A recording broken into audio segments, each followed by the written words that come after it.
Setiap hari, Simon pergi ke Danau Galilea untuk menangkap ikan. Tapi suatu hari, ada sesuatu yang mengubah hidupnya untuk selamanya.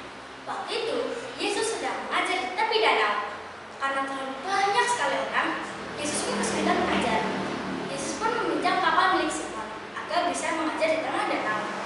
Tentu saja Simon meminjamkannya. Setelah selesai mengajar, Yesus berkata kepada Simon, "Tebarkanlah jalanmu di tempat yang dalam dan dapatkanlah banyak ikan." Tapi Simon menjawab, "Guru, sepanjang malam kami telah berusaha dan kami tidak mendapat apa-apa. Tapi karena Engkau yang menyuruhnya, aku akan berusaha." Dan kalian tahu apa yang terjadi?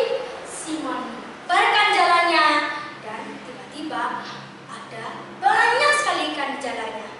Saking banyaknya, jaringnya hampir robek. Dan Simon pun memerlukan bantuan teman-temannya yang lainnya. Simon sangat terkejut. Ia bersungkur di hadapan Yesus dan berkata, "Tuhan, pergilah daripadaku karena aku ini orang yang berdosa." Tapi Yesus tidak marah. Ia berkata, "Jangan takut, mulai sekarang engkau akan menjadi penjala manusia." Wah, penjala manusia? Maksudnya, Simon akan membantu membawa orang-orang datang kepada Tuhan. Sejak saat itu, Simon meninggalkan semuanya untuk mengikuti Yesus. Tapi perjalanan Simon tidak selalu mulus. Suatu ketika, saat Yesus sedang berjalan di atas air, Simon berkata, "Tuhan, jika itu Engkau, panggil aku kepadamu."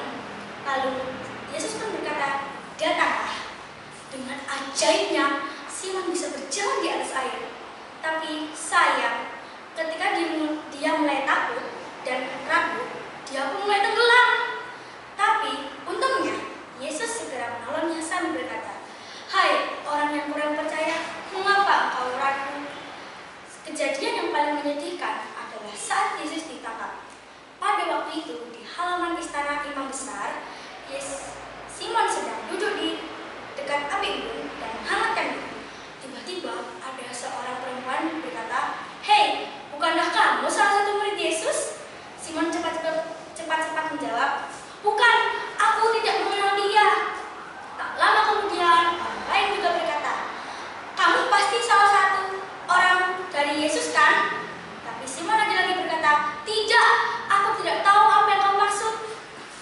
Lalu untuk ketiga kalinya, orang lain menuduhnya dan Simon pun bersumpah, "Demi Tuhan, aku tidak mengenal orang itu."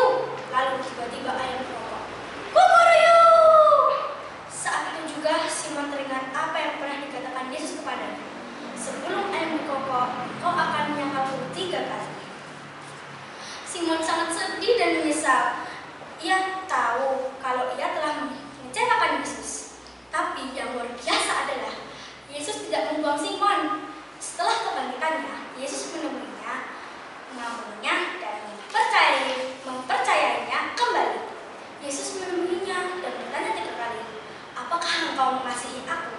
Dan 3 kali juga Simon menjawab, "Ya Tuhan, Engkau tahu bahwa aku mengasihi Engkau." Lalu Yesus berkata, "Gembalakanlah domba-domba."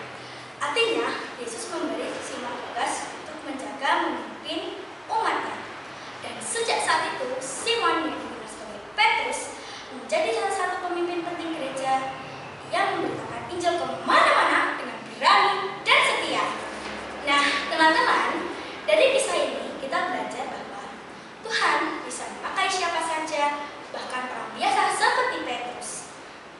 Tuhan tahu kita bisa jatuh ke dalam dosa, tapi Dia selalu siap mengampuni jika kita mau menyesal dan berubah. Kita harus berani mengakui bahwa kita mengenal Yesus meskipun di tengah tekanan. Jadi, teman-teman, mari kita menjadi seperti Simon Petrus yang mau belajar, berani berubah, dan setia